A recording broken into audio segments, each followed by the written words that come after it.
During a brief halt as they marched into Delhi, these angry farmers explained what brought them from across the country. We don't even get the fruits of our labor that the family puts in on the farm, slogging day and night. That grievance is echoed by all protesters. I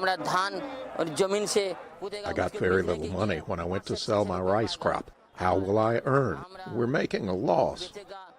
The protesters say farm incomes have plunged as produce prices have failed to keep pace with the soaring costs of key supplies such as fertilizers. For a large number of them, for a majority of them, the income is probably less than $50 a month.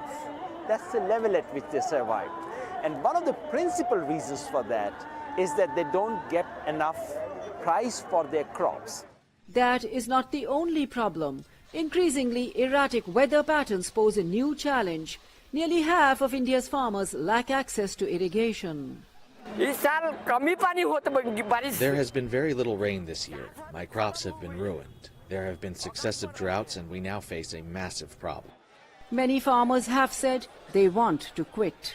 I will give up farming and go to Calcutta and look for work to make a living. There is no money to be earned from the farm. Protests by farmers have intensified as they try to draw attention to the usually forgotten countryside. This was their fourth and biggest march to Delhi this year. In June, they threw their produce on the streets to highlight low prices.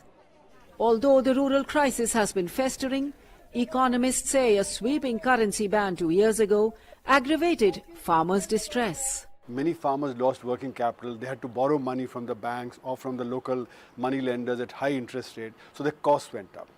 So if costs go up and incomes come down, revenue comes down, then income gets squeezed. This government promised that we'll double farm incomes in 5 years, but it's far from there. The farmers are demanding a special session of Parliament to discuss two demands: better produce prices and a government waiver from repaying bank loans. Farmers are saying, okay, enough is enough. Now something really needs to be done. With general elections just months away, Prime Minister Narendra Modi has very little time to placate the angry farmers who marched down Delhi's streets. Anjana Pasricha for VOA News, New Delhi.